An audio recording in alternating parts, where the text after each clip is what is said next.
Warning, the following ZipRecruiter radio spot you are about to hear is going to be filled with F-words. When you're hiring, we at ZipRecruiter know you can feel frustrated, forlorn even, like your efforts are futile, and you can spend a fortune trying to find fabulous people, only to get flooded with candidates who are just fine.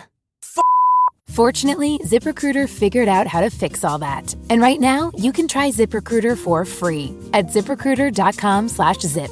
With ZipRecruiter, you can forget your frustrations because we find the right people for your roles fast, which is our absolute favorite F word. In fact, 4 out of 5 employers who post on ZipRecruiter get a quality candidate within the first day. Fantastic! So, whether you need to hire 4, 40, or 400 people, get ready to meet first-rate talent. Just go to ZipRecruiter.com/zip to try ZipRecruiter for free. Don't forget, that's ZipRecruiter.com/zip. Finally, that's ZipRecruiter.com/zip. Lowe's knows tough jobs call for tougher tools. The new DeWalt Elite Series power tool accessories are built to last for the pro who doesn't stop. With precision fitment, durability, and impact resistance, finishing jobs faster has never been easier. Shop the new DeWalt Elite Series at an everyday low price exclusively at Lowe's. We help, you save. Imagine an exam. One so incredibly difficult that even, seasoned doctors find it a real challenge. Now, picture an AI, an artificial intelligence, not just passing that exam, but actually scoring way better than those human experts. Sounds like sci-fi, right? But it's not anymore. Today, we're doing a deep dive into some really groundbreaking research. It's all about GPT-5 and its, frankly, unprecedented abilities in medical reasoning. We've got the sources here, a summary, the full research paper from Emory University School of Medicine, and our mission today is to unpack what these results really mean. How did GPT-5 do it? And maybe more importantly, what are the implications? For medicine? Sure. But maybe even for how we think about expertise itself. Yeah, and what's really fascinating here, I think, is that we're not talking about simple stuff, like just recalling facts from a textbook. This is about advanced clinical judgment, the kind that involves pulling together a huge amount of complex, often messy information, patient stories, lab results, even medical images like X-rays or CT scans, and using all that to make really high-stakes diagnostic decisions. It feels like a genuinely significant step forward for AI. Okay, let's dive into that headline achievement first, because it sounds pretty wild. GPT-5 passed MedXpertQA, described as the hardest medical exam on Earth. That alone is big. But the kicker, it outscored licensed doctors by a wide margin. How wide are we talking here? What does that margin actually look like? It's substantial. Looking at the numbers for MedXpertQA, GPT-5 showed, plus 24.23% better reasoning and plus 29.40% better understanding compared to pre-licensed human experts. That's huge. And even when they limited it to just text, no images, it was still significantly ahead. We're talking plus 15.22% in reasoning and plus 9.40% in understanding. So yeah, not just edging them out. It's a pretty clear lead. Wow. And this MedXpertQA, it wasn't just like a standard multiple choice, right? What makes it so tough? What's it actually testing? Right, exactly. And that gets to a really important point. What is expert-level judgment in medicine? MedXpertQA is specifically designed to test what they call multimodal decision-making. So that means the AI has to build a complete picture from all sorts of different data points, often presented together: clinical notes, lab numbers, radiology images, the patient's history, all of it. It's really about navigating uncertainty, ambiguity in these complex scenarios. It's much more about active reasoning than just remembering facts. Okay, that makes sense. It's integrating different types of information. Yeah. So how did the researchers actually go about testing an AI on something so, nuanced? What was the methodology, the setup? Yeah, this is where it gets technically quite interesting. They framed GPT-5 as a generalist multimodal reasoner. Think of that as an AI designed to handle various kinds of information and reasoning tasks, not just one specific thing. And they evaluated it using what they called a unified protocol focused on zero-shot chain of thought reasoning. Okay, zero-shot chain of thought. Could you break that down for us? Sure. So zero shot basically means the AI didn't get specific training examples for these particular questions beforehand. It had to rely on its general knowledge. It's like asking a doctor about a condition they've learned about generally, but haven't seen this exact case presentation before. And chain of thought, or sauté, means they explicitly prompted the AI with something like, let's think step by step. So the AI first generates its reasoning, its thought process, before giving the final answer. This whole approach helps isolate the model's actual reasoning ability rather than just say its ability to recall something it memorized or follow a specific script. Got it. So it has to show its work, essentially. And it's doing it without specific cheat sheets for the test. Now, what about the data? Was it just this super hard MedXpertQA, or did they test it more broadly? Oh, much broader. They really want it to be comprehensive. So they benchmarked it against a whole range of established medical data sets. There was MedQA that uses questions from actual medical licensing exams, the medical parts of MMLU, which tests broad medical knowledge, the official USMLE self-assessment exams, step 1, 2, and 3. Very important for doctors in training. VQA-RD, which is specifically about understanding radiology images, can it read an X-ray? And then, of course, MedXpertQA, both the text-only and the multimodal versions.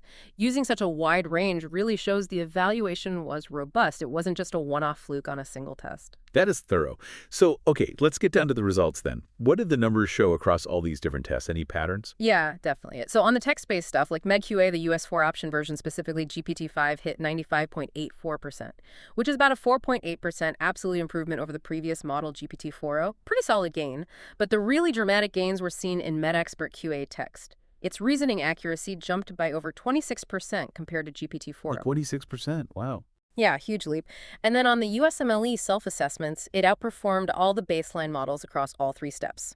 Its biggest lead was on step 2, which makes sense because step 2 is heavily focused on clinical decision-making, diagnosis, management, that kind of reasoning. Its average score across all 3 steps was 95.22%, which is well above the typical passing score for humans. Okay, so strong on text, very strong on the licensing exams. What about the multimodal tasks? The ones combining text and images. Right, this is where the paper talks about a dramatic leap. On MedXpertQA-MM, the multimodal 1 GPT-5's reasoning score jumped by over 29% compared to GPT-4o, and understanding went up by over 26%. So that really suggests a much, much better ability to integrate those visual cues from images with the text. That's incredibly impressive. It is. Though, interestingly, there was one slight anomaly. On VQA-RAD, the radiology visual question answering task, GPT-5 actually scored a little below a smaller variant, GPT-5 Mini, got about 71%, while the Mini version got close to 75%. Oh, any idea why? The researchers offered a couple of possibilities. Maybe VQA-RAD, being a smaller dataset, didn't fully showcase the larger model's strengths. Or, they suggested, perhaps the larger GPT-5 model adopts a more conservative reasoning approach. Maybe it's less likely to guess when unsure about visual details compared to the smaller model. Still interesting point, though. Definitely something to keep an eye on. Okay, so these numbers are impressive, but they can feel a bit abstract. Can you walk us through one of the actual examples from the paper, a specific case where GPT-5 really showed its capabilities? Absolutely. There's a really compelling case study from the MedXpertQA multimodal set. Okay, picture this. A 45-year-old man is found unconscious. He has a known history of IV drug use and alcohol abuse. Not a good start. His initial vital signs are worrying. Later, he develops some new alarming symptoms. Suprasternal crepitus, that's like a crackling feeling under the skin in the neck area, often means air is trapped where it shouldn't be, and he starts vomiting blood after some forceful vomiting episodes. His lab work shows elevated lipase, which can indicate pancreas issues, and they have a CT scan of his abdomen. So a complex picture. Okay, yeah, that sounds like a really challenging case. Lots going on. Exactly, high stakes. In this scenario, GPT-5 correctly identified the most likely diagnosis, esophageal perforation, specifically Boerhaave syndrome, which is a spontaneous full-thickness tear of the esophagus, usually after severe vomiting. It's rare but very dangerous. And crucially, it didn't just guess. It arrived at this conclusion by integrating everything. The findings on the CT scan, the lab values like the lipase, and those key clinical signs, the crepitus, the bloody vomit after forceful retching. And what did it suggest doing next? Because diagnosis is one thing, management is another. Right. It recommended a gastrographin swallow study. That's a specific type of X-ray using a special contrast agent to look for leaks in the esophagus. That's considered the appropriate next step to confirm a suspected perforation like Boerhaave's. And importantly, the model didn't just pick that one. It also explicitly considered and ruled out other potential diagnoses or next steps, providing justifications for why they were less likely or less appropriate. So that output really shows its ability, to connect the visual evidence from the CT with the complex story, maintain that logical reasoning chain, and make a high-stakes clinical decision that aligns with what human experts would do. That's quite something.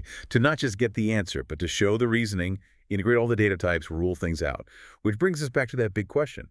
If AI can perform like this, how does it stack up directly against the human experts it was compared to? You mentioned it surpassed them, but let's put some more context on that. Yeah, this is really the core finding, I think, the qualitative shift. So models before GPT-5, like GPT-4, were generally performing below the level of pre-licensed human experts on these kinds of challenging tasks. Depending on the specific dimension, reasoning, or understanding, text or multimodal GPT-4 was underperforming by anywhere from 5% to almost 16%. Still capable, but not quite at that expert benchmark level yet. Okay, so there was a gap. There was. But GPT-5 didn't just close that gap, it blew past it. As we mentioned on MedXpertQA, it surpassed those human experts by really significant margins. Let's recap those. Plus 15.22% for text reasoning, plus 9.4% for text understanding. Okay, impressive. But then look at multimodal. Plus 24.23% for reasoning, and a really striking plus 29.40% for multimodal understanding. 29% better understanding in complex multimodal cases. Exactly. That huge lead, especially in the multimodal scenarios, suggests that its internal architecture, what they call that unified vision-language reasoning pipeline, is really effective. It seems to be integrating the text and the visual evidence in a way that perhaps even trained clinicians might struggle to replicate consistently, at least under the pressure of standardized test conditions. It's not just about remembering facts anymore, is it? It's about that synthesis, the reasoning, the judgment call. Precisely. It's moving beyond information retrieval into something that looks a lot more like genuine clinical reasoning. So, looking at the bigger picture here, these results obviously point towards some massive potential, right? Like using these models as powerful tools for doctors. Absolutely. The potential for AI like GPT-5 to act as a clinical decision support system seems immense, helping medical professionals sift through complex data, maybe spotting patterns, suggesting possibilities they hadn't considered. These advancements really feel like a pivotal moment, potentially bridging that gap between AI research in the lab and tools that could have a real practical impact in the clinic. But, and there's always a but, with powerful new tech, the researchers themselves urged caution, didn't they? They added an important caveat. Yes, and it's crucial we emphasize this. They are very clear that these evaluations took place in idealized, standardized testing environments. Mm-hmm. Real-world medicine is messier. It involves a lot more uncertainty, complex patient interactions, ethical dilemmas, things that are really hard to capture in a standardized test. The paper itself explicitly states that future work must involve things like prospective clinical trials. We need careful calibration to ensure these tools are safe, reliable, and transparent when used in actual patient care. The goal here, at least for the foreseeable future, should be about augmenting human clinicians, enhancing their capabilities, not replacing that essential human element in healthcare. Right. Augmentation, not replacement. That seems key. So, wrapping up this deep dive, it's clear GPT-5 isn't just another language model upgrade. It seems to represent a real leap in AI's ability to handle expert-level medical reasoning and judgment. This promises to reshape, maybe significantly, how medical professionals access insights and make critical decisions down the line. I agree. That ability to integrate and reason across such different types of data images, complex narratives, labs that really pushes AI beyond just being a fancy search engine or encyclopedia. It hints at a new phase for AI in complex problem-solving domains. So the final thought for you listening today, what really stands out to you from all this? As AI keeps evolving, moving from just knowing facts to showing nuanced judgment, what does that mean for our definition of expertise, not just in medicine, but maybe in your own field, your own areas of interest? How might these capabilities we've talked about, the multimodal integration, the chain of thought reasoning, resonate with the challenges and opportunities you see? Definitely something to ponder. We encourage you to keep exploring, keep asking questions, and keep learning as these fascinating developments continue to unfold.